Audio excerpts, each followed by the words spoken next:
Ცოტნე თქვენს ანალოგიური შეკითხვა უნდა დაგისვათ, რაც უკვე ვკითხე ბატონ კახას, სამართლებრივი თუ პოლიტიკური პასუხისმგებლობა. რა ტიპის პასუხისმგებლობა უნდა დადგეს, თუნდაც იმ ფაქტორების გათვალისწინებით, რაც ხდებოდა დაშინებულები, როგორც ბატონმა ამირანმა განაცხადა, დაშინებულები იყვნენ ადამიანები და ასე შემდეგ.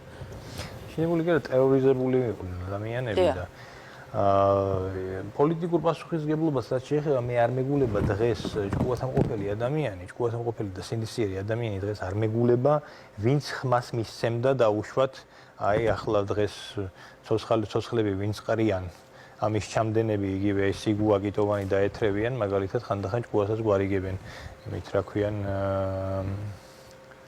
მედია საშუალებებით. მე არ მეგულება არც ერთი ადამიანი, სინდისიერი და ჭკუათამყოფელი, ვისაც ამ ადამიანების მიმართ ოდნავი სიმპათია მაინც ექნება. ეს ერთი ასე რომ მათი პოლიტიკური პასუხისმგებლობის საკითხი უკვე დამდგარია და დიდი ხანია დამდგარი. რაც შეეხება სამართლებრივ პასუხისმგებლობას კიდევ და კიდევ მოგახსენებთ, ესე იგი ზოგიერთ საქმეს ჩვენი მთავრობების შეგნებული უმოქმედობით გაუვიდა ხანდაზმულობის და ზოგიერთ ჯერ კიდევ არ გასვლა, რა თქმა უნდა დადგეს ამის სამართლებრივი პასუხისმგებლობა მათი და ამის შემსრულებლების ელემენტარულად ახლა რა დააშავეს იმ ადამიანების ოჯახის წევრებმა, რა დააშავეს იმ ადამიანებმა, ვინც აი ასე მშვიდობიანი მანიფესტაციის დროს ქუჩაში დახვრიტეს. მითხარით.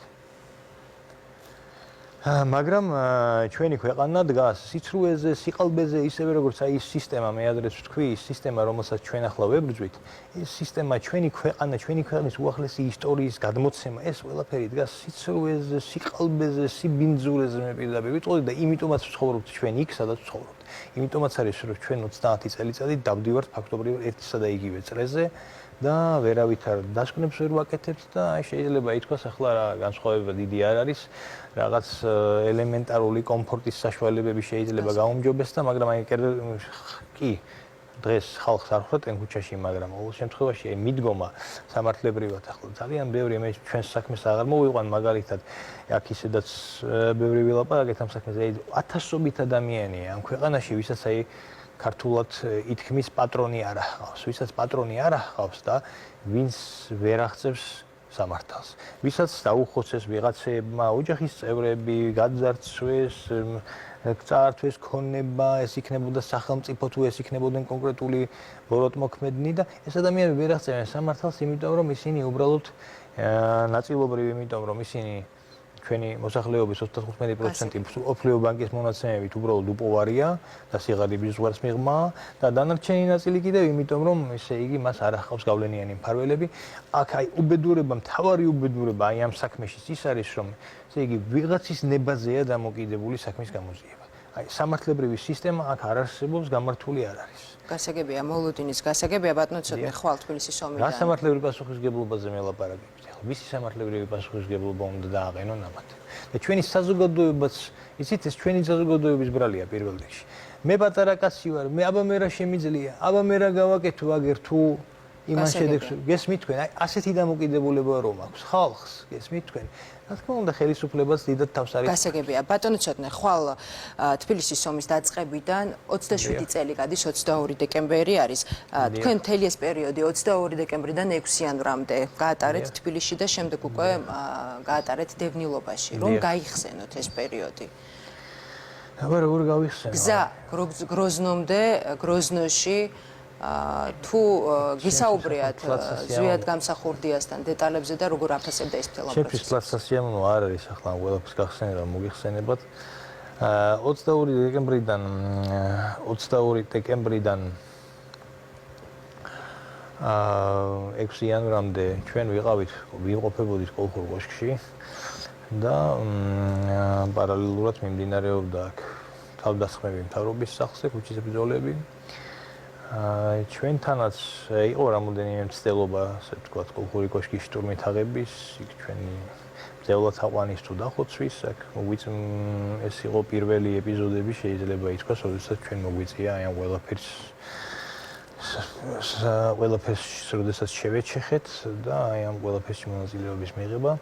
მათ შორის იყო აი დღეს რომ გმირებას გამოჰყავთ თავი გია ყარყარაშვილი, რომელიც მოვიდა კოლხურ კოშკში ჩვენს მძევლადას აყვანათ თავის ბანდიტებთან ერთად და რომელსაც დაცვასთან ერთად წინააღმდეგობას უწევდით. მათ შორის იყო ოპოზიციის არაერთი არაერთი მეთაური, რომელიც აცხადებდა, რომ გამცხადებული ცოლ-შვილი მძევლად უნდა ავიყვანოთ, რათა ვაიძულოთ ის, რომ გადადგეს. ეს განცხადებები იძებნება, ეს დოკუმენტირებულია, შეგიძლიათ მოიძიოთ. შემდეგ 6 იანვარს მამამ მიიღო გადაწყვეტილება დაეტოვებინა თბილისი, იმიტომ რომ უკვე აშკარა იყო, რომ იქით ამხარეს, ესე იგი, ეს ეხმარებოდა საბჭოთა და შემდგომ უკვე რუსეთის არმია. აი არაღებდა და კონკრეტული სპეციალისტები, კაცო დახოცილი მებრძოლები იყვნენ იქ უცხო ეროვნების. და მამამ მიიღო დატოვება თბილისის დატოვების შესახებ და ჩვენ წავედით ჯერ სასონხეთში, მე ადრე მოყოლილი მაქვს ერთხელ თუ სწორად მახსოვს გოგი ვახარიასთან, დიახ, არა სასონხეთში არა, უბრალოდ აზერბაიჯანში წავედით ჯერ. რამდენიმე დღე იქ გავათენეთ ღამე მანქანებში, აზერბაიჯანმა უარი განაცხადა ჩვენს დატოვებაზე, იმიტომ რომ ჩვენთან ორი რუსული დივიზია დგას და ჩვენ ვერაფრის გარანტიას ვერ მოგცემთო და ძალიან უხერხულ მდგომარეობაში იყვნენ, რაც მართალია. შემდეგ გადავედით სასონხეთში გაგვამწესეს რაღაც იზოლირებულ ვითომ სანატორიუმში, რაღაც პროვინციულ სანატორიუმში მთის წვერზე, რომელსაც ფაქტობრივად მხოლოდ ერთი სერპანტინი ჰქონდა მისასვლელი. ამ სანატორიუმში მახსოვს ჯერ გამოილია პური, მერე გამოილია შაქარი, მერე გამოილია ჩაი და ბოლოს ვერ დარჩა წყალი. უკვე ეს იყო იჯევანის სანატორიუმში. ჯოჰარ დუდაევმა მოახერხა და იმჟამინდელმა ჩეჩნეთის ახალმა ხელისუფლებამ მოახერხა და აიძულა ტერბედროსიანი იმჟამინდელის სასამართლოს პრეზიდენტი. აიძულა რომ ჩვენთვის გაეხსნათ გზა გროზნოსაკენ. ჩამოვედით ვარდნოსის აეროპორტში ერევანში და იქიდან გავფრინდით უკვე დუდაევის გამოგზავნილი თვითმფრინავით გავფრინდით გროზნოში. გროზნოში ვიმყოფებოდით 92-93 წელი, მამას გარდა 94-ის მერე მამას გარდაცვალების შემდეგ და 95-ის იანვარში, გროზნოს აღების შემდეგ ფაქტობრივად ჩვენ წავედით გროზნოდან. გავახციეთ უბრალოდ ამას წასვლა არ ერქვა. ეს საუბარია ორ ყმაწვილ კაცზე და ერთ ქალზე, ესე იგი, აბსოლუტურად მარტო ვიყავით. მამა ჩემის იმის შემდეგ ახლა კაცები დარჩნენ, ერთი რამ ხოიცით როგორც ხდება რა ეს ცხოვრებაში ადამიანი რო დაიღუპება, ძაფები რო გაწყდება და მე სანამ ეს ძაფები გადაეწყობა, ასე ვთქვათ, არის მომენტები, როდესაც აბსოლუტურად მარტო ხარ და ასეთი ამბავი, ხო, იმ რამდენიმე 2 წლის განმავლობაში ხმა მამასთან ძალიან მოკრძალებული ურთიერთობა მქონდა. მახსოვს ახლა მისი ფრაზები, მისი აზრები, მაგრამ მე პირიქით თავად მე იშვიათად უსვამდი კითხვებს. თუ გისაუბრიათ თბილისის მოვლენებზე? არა, რა თქმა უნდა, რო ვიგადოთ. მე პირადად მასთან არ მისაუბრია, მაგრამ მახსოვს მისი მოსაზრებები, რასაც ის ამბობდა ამ სიტუაციებში, თბილისიდან რომ გავდიოდით და უშუალოდ თბილისიდან რომ გავდიოდით, მახსოვს მისი რეაქციები შემდეგ. ისე რომ მე მივსულიყავი მასთან და ახლა 16 წლის ბიჭთან, 17 წლის ბიჭს მესაუბრა იმაზე, რომ აქ რა ხდებოდა, არა, ასეთი რამე არ ყოფილა.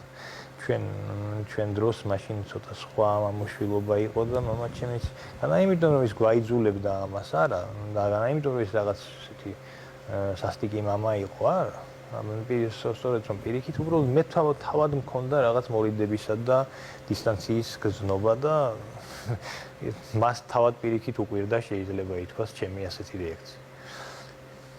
აი ასე იყო. გასაგებია ბატონო